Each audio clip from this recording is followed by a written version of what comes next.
Hey, hey, hey, welcome back. Welcome back to the Virgo channel. My name is Laura. If you're new to my channel, I'm going to do a general message for Virgo.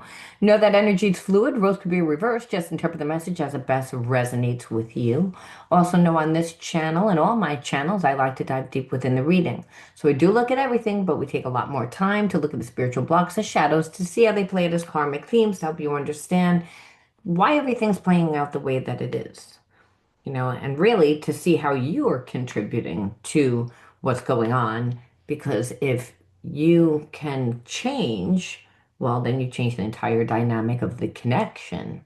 And really, you can't make someone else change. So you would actually have to be the one that changes, especially when you're connected to a karmic that doesn't want to change, right? All right.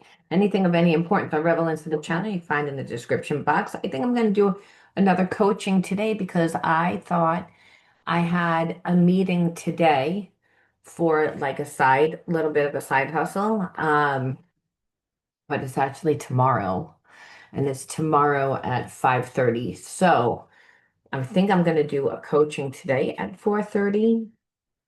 I hope, you guys, if you belong to my shadow healing coaching program, you would be getting notified. So don't worry about that if you missed this video. I'm just putting it out there. And I said, for those of you that have subscribed, I'll know more of the days once I get my schedule. All right. And I'm hoping to go on more often. Like I have a few channels and just dedicating one day to one channel. This way, if you miss, coaching at, let's just say 8 o'clock in the morning, it'll be again at 12 o'clock. And then it'll be again at like 4 o'clock. And then it'll be again at 8 o'clock. Because there's people all over the world that want to be able to participate in, the live streams. And they can't do it because, they would have to be up at 3 o'clock in the morning, 4 o'clock in the morning, and that's not, you know, it's not suitable. So I just wanted to let you guys know that. All right, let's see what the underlining energy is. The underlining energy is a gift style.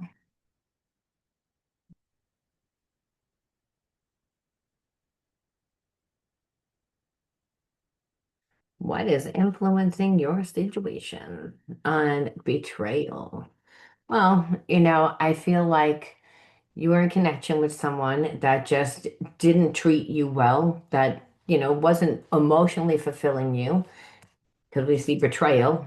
And it pushed you into finding I want to say your style, but when I'm saying your style, you might have wanted to be a health coach and you didn't know how to go about actually doing it. The gift of style is your unique individuality, your essence, your style. And we don't really know that until we're actually doing it. When we're on the path unfolds and that forces you to find your style. You can't know what your style is of anything. Now, that doesn't mean you didn't go to school if you went to school to be a lawyer. It doesn't mean that you didn't get educated, but getting educated and actually being in the courtroom are two different things. It's the same thing as a hairdresser. You may have gone to beauty school, but, getting out onto the floor and doing real haircuts that, are going to be more than $5, and is something a lot different. A lot of times, when you are a hairdresser, they won't even let you get onto the floor right after beauty school. You have to apprentice because you don't have any experience. You don't have a style. So I feel like this person didn't like they walked away from you. They didn't treat you well. And when I say walked away from you, they knew that you were upset on how they treated you and they didn't do anything to stop you from moving forward. Understand, they didn't think that you would remain on your own path, giving yourself the energy, is what I'm feeling. So, this is the underlining energy where this person's let a lot of time go by that I feel like you got to the point where, again, you saw that there's a real fine line between love and hate because it's almost like you don't treat me right and and you're going to act as if it's me, but it's not even just that. It's the fact that since you've been on this, you're finding your style, and that means also connecting to people in like your field or your craft or whatever, that friends, hobbies, getting that emotional support from that avenue, and then also feeling good about yourself from becoming yourself because you've been taking the time to invest in yourself. You're not the same person. You don't see this person the same way. And that's why there's a little bit of resentment, but I feel like this person's also resentful. And because they're almost like, how dare you let go? Which I know that sounds crazy, but when you're dealing with wounded people, they get, they want to act like they don't care. They're detached and disassociated from their own emotions, so they can't give you emotions. And so the thing is, you're in a relationship without someone giving you emotions. You're not building emotional intimacy. So what does this person do? They try to create a lot of jealousy. And then when you say something, would get like self-righteous, like, don't tell me who I can talk to. I can talk to anyone. You're paranoid. When really this person wanted you to chase them. They wanted you to give them the energy. And that's really what it is. It's like if you're in a connection with somebody where you think that you're building something and they're talking to other people, they know damn well that that's going to make you angry.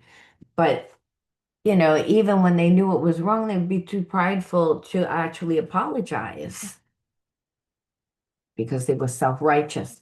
And I'm going to be doing a talk today on self-righteousness, actually, because I just feel like we deal with the ego many times within, these storylines, and it's really difficult to use it. Like it says, like you feel like you were treated like a child when they would scold you and lash out. And again, the abandonment issues. So again, this person wanted to come in and out. They wanted to weave in and out of your life and really not treat you with the respect that you wanted. And when you would say, hey, again, they'd act self-righteous and they would do it more. So again, the trust is what like began to deteriorate, obviously, within the relationship, which creates problems when it comes to passion. Because, too many things frustrated you about this person over time. You're like, you don't listen to what I say. You act as if I'm unworthy. This again, you keep things very unfair to the point that I don't feel safe. And when I mean safe, I mean on an emotional level. This person didn't create that intimacy. They didn't want to, because here it is, they are expecting you to give energy and time and be there on hold because they want to weave in and out of your life because they want to talk to other people. You're going to say something, they're going to lie and say, oh, that's a person from work. Oh, that's a person that I know through whatever. That's a person that I know through Facebook. It's not a big deal. You're making a big deal over it. You can't tell me who I could be friends with. You're so controlling. And so, of course, you're like, okay, you're trying to make it like there's something wrong with me because you want me to react. You want me to chase you, you want me to react, and you want me to act like a jealous, crazy person.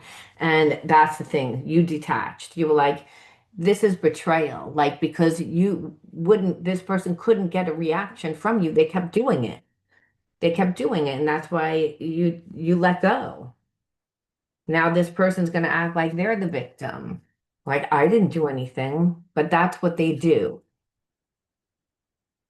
So when we ask, where are they now? I'm feeling like they have anxiety. I don't know why I'm feeling that. You make me want to be a better person. So I feel like it's because, hey, listen, you're not affected. There was a connection. When this person reflects back, They see that they look like an idiot. They look stupid because it's not like they didn't have feelings. They just wanted you to like do all the work and make them feel emotionally safe instead of them, you know, also doing it back. See, you would have done it if they would have done it. You would have made them feel safe, but didn't feel safe, because there was always a third party. And even if there wasn't a third party, this person was always talking to somebody else, trying to make you jealous, and that's the illusion that they would create because they wanted you to chase them. They wanted you to prove your love. It's like that song, "Prove Your Love." That's what it was, and that's because this person, how they feel about themselves. It's not that you're not the person of their dreams. Like they do have strong feelings for you, but I think it's those strong feelings that make this person act stupid. Like they get nervous and so they sabotage the connection by like saying, okay, like I like you, you like me, but you know what? I don't feel secure because you're not codependent. Because that's what it would take for this person to actually feel comfortable, but then their relationships look like shit after a certain amount of time.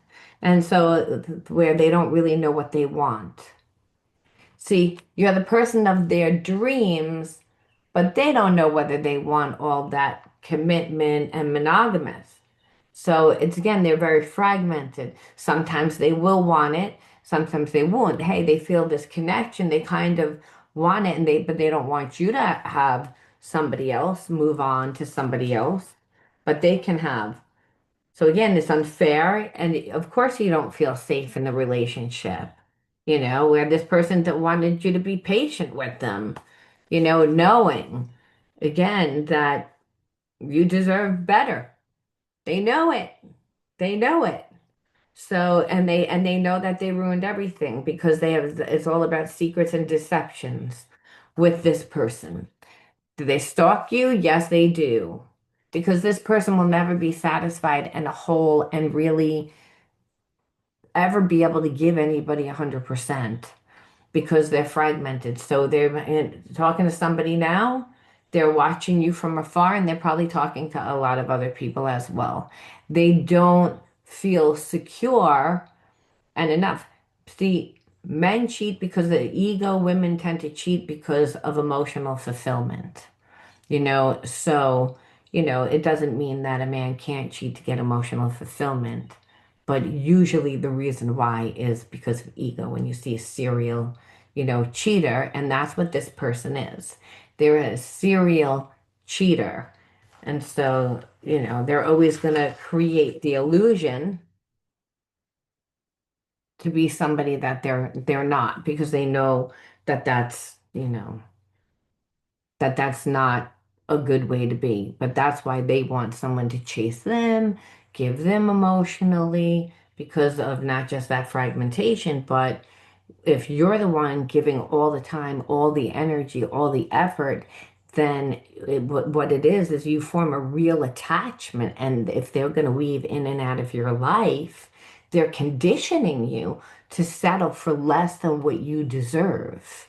And then once they get what they want, they get bored of it because they don't want to be in a codependent relationship where somebody's chasing after them and dominating them and making them crazy, which is what they create. They need that to feel secure, but once they get it, they're like, oh, I don't want this. Because no one would want a stalker, someone that was controlling, someone that was checking their phone, someone that was, again, doesn't trust. It's like because they keep the relationship deliberately unfair so that it triggers you and makes you crazy and makes them be like, oh, look how desirable I am. That's a crazy person right there. But they needed for you to do that. Does that mean that they don't have feelings? No, if someone that checks on you from afar, it's like, but it doesn't mean anything because again, it doesn't mean anything that you would be a soulmate to this person. But you came closer than anyone, but you need to let each other go because this person doesn't want to give in. They don't want to change. They want to stay in a low vibration. It works for them. They can run around with a bunch of people, and a lot of times those people know that this person has other people on the side. You know, they feed into it. I mean, I wouldn't live that way. Most people wouldn't live that way because it makes you sick. It makes you paranoid. You know, you're staying in a low vibration, settling for less. Where this person, any little thing that you say that they don't like, they're going to run to somebody else so that they don't have to be accountable. That's instead of growing up, that it's easier for them to do this. So you have to say, why did you attract this person into your life? Because you see things now and really they know, they know that they took it to the extreme. So we have to look at the inner child wounds because you're a mirror of whom what comes into your life. And we have to say, where did the karmic loop start? A karmic theme could be victimization, it could be betrayal, it could be feeling unworthy, not good enough, shame, guilt, any lower emotion that is outside of the energy of unconditional love. The energy of unconditional love is the energy of God, the energy of the universe. God created the universe and also created you, and you have spirit inside of you. So there really is no separation. But being in one of these lower energies is going to, make you stuck in a karmic theme, and that theme will continue to play out in different scenarios with different people until you finally integrate the spiritual lesson, because that is how the law of attraction works. That is the way that the laws of God work. It says what we resist persists. So we have to learn. We're in physical form to learn and to manifest. We're supposed to be learning that there's no separation from us and our creator. So we have to look at the six cards and automatically see abuse. We see the person is pretty beat up here, so it could be physical abuse, but it doesn't need to be. It could be emotional, psychological, support that there was no support, self-love, organized chaos, naive, and magic. So whenever I see abuse, and you're gonna a lot of times see magic, because the child that survives thrives. And they thrive through the imagination, through the psychic realm, which is kind of like tapping into your own supernatural, because children can't run away, they detach, they disassociate. Where do they go? They go up with source, they go into that psychic realm, they go into the astral realm, and to where you can imagine, you can create, you obtain psychic energies, psychic gifts to survive. If there's abuse when a child is young, well, the child then comes more from a survival perspective. They grow their sensitivity more, where they're able to perceive what's going to happen. It's a survival mechanism, but it's also where their magic comes from because there was no support. So you weren't taught to love yourself. And that might just means you didn't know how to present yourself, or you just settled for less than what you deserve because that's what you were used to, right? You become creatures of your environment. We all do. So, not getting support and not really being shown love, usually people then don't really love themselves because they're taught not to love themselves. And they're taught not to love themselves because of the abuse. So when there's still fragmented parts, and you may say, well, I like myself now. However, there's undeveloped parts of yourself because fragmentation means that you detach, you dissociate it, you didn't create where, if you were present and you were finding yourself, which the irony is the gift of style, right? And the gift of style is your unique unfoldment process. So it brings us back to this energy. You weren't allowed to have that because you were surviving.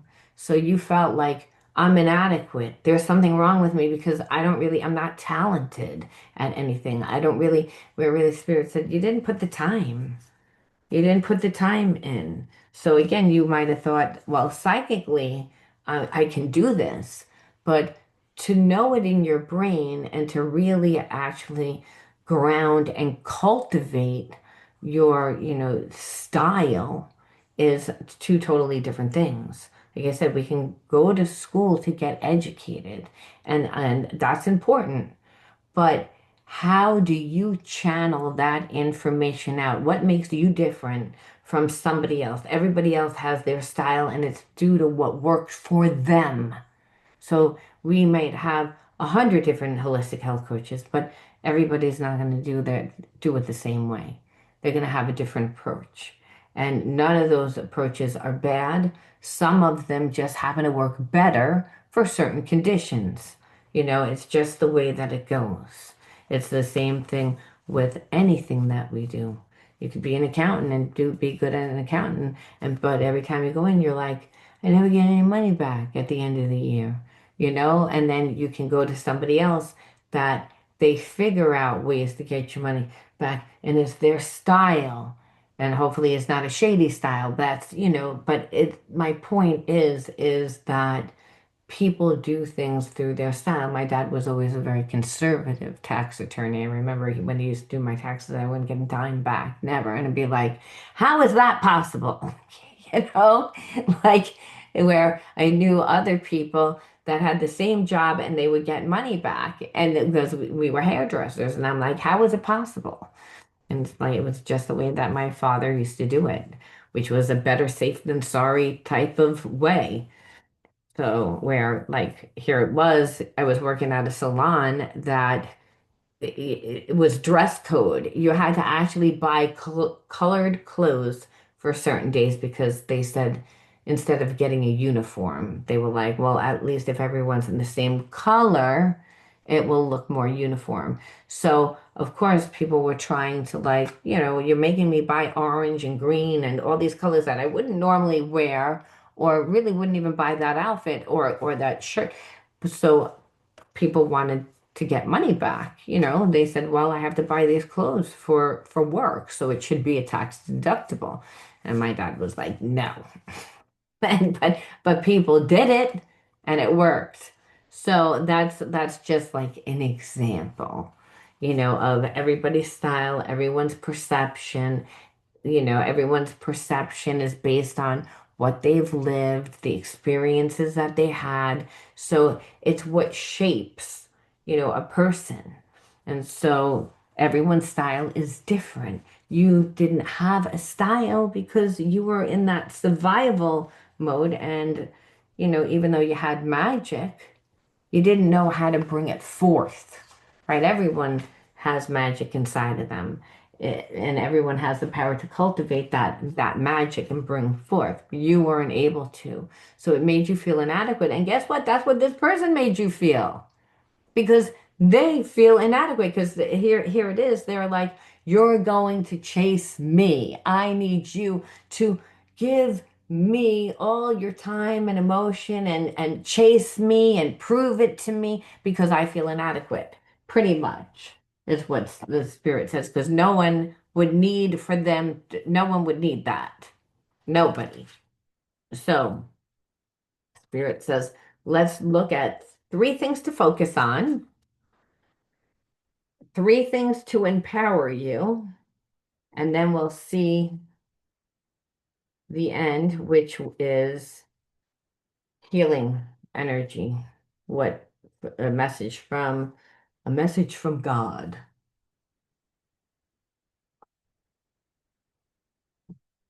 Okay, let's see.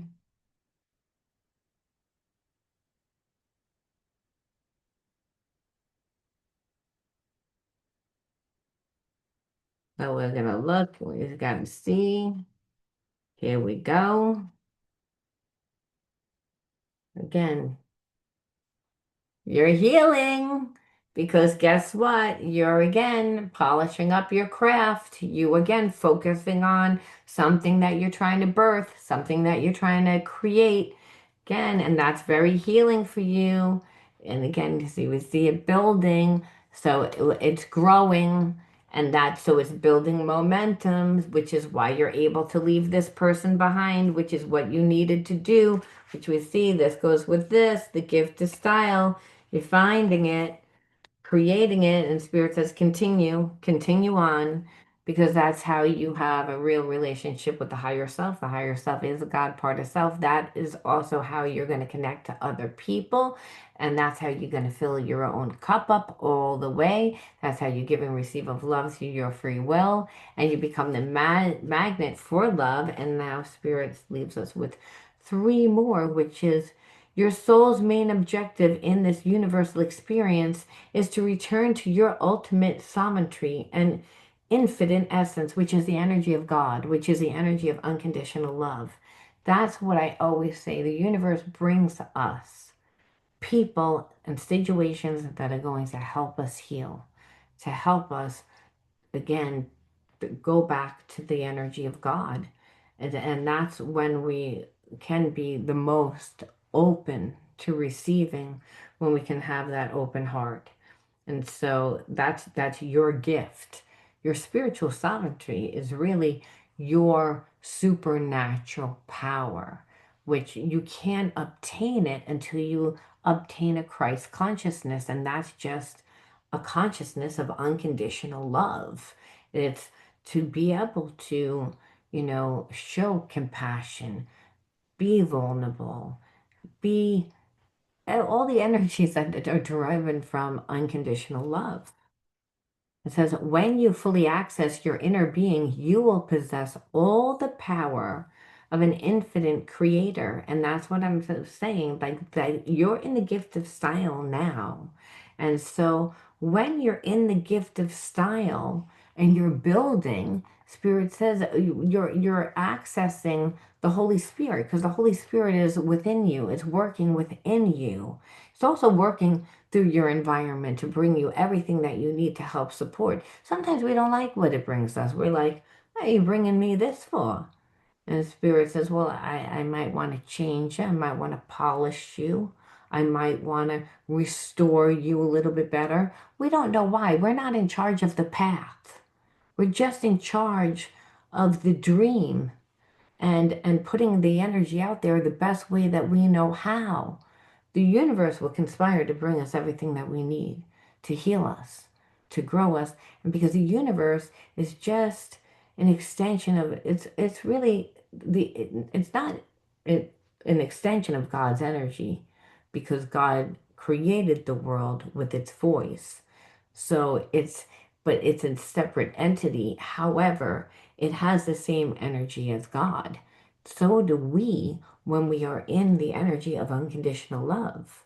That's hard to do when we feel unworthy, when we grew up with abuse.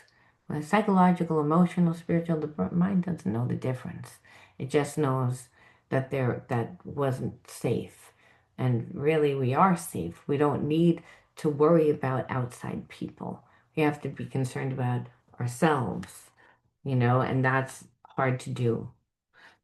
You're incarnated now to free yourself from suppression. Well, abuse is suppression, and that was from a past life. You, a lot of people had suppression. It depended on what was going on collectively. If you were roaming the earth during biblical times, then you'd put that like those people were persecuted. If you grew up in a certain land, like during a war, you don't know. It's like we are born into situations and experiences that teach us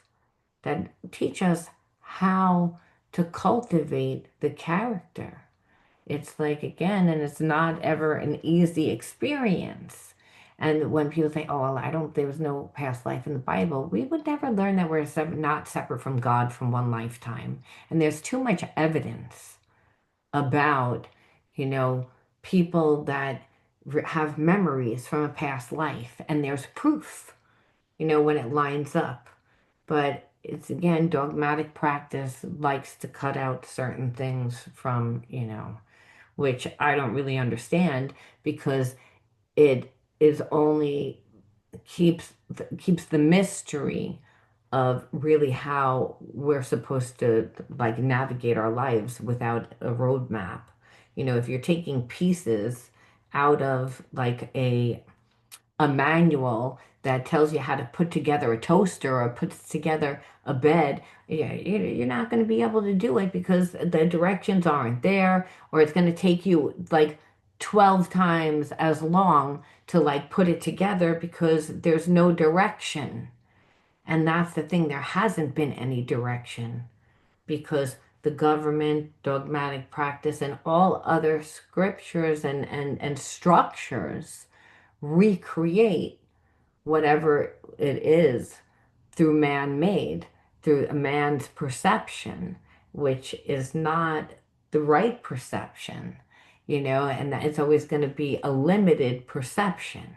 So that's why I'm saying it's like you incarnate to to become your true self, to realize that there is no separation, that no one can stop you, that we stop ourselves, and that again we're born into families and situations that are going to teach us a spiritual lesson. Why do we happen to have that spiritual lesson? Well, we have to learn every lesson too, and that's why we live many lifetimes. Because how would you learn that you're not separate from God? We all don't. We're not all knowing. We all haven't been murdered.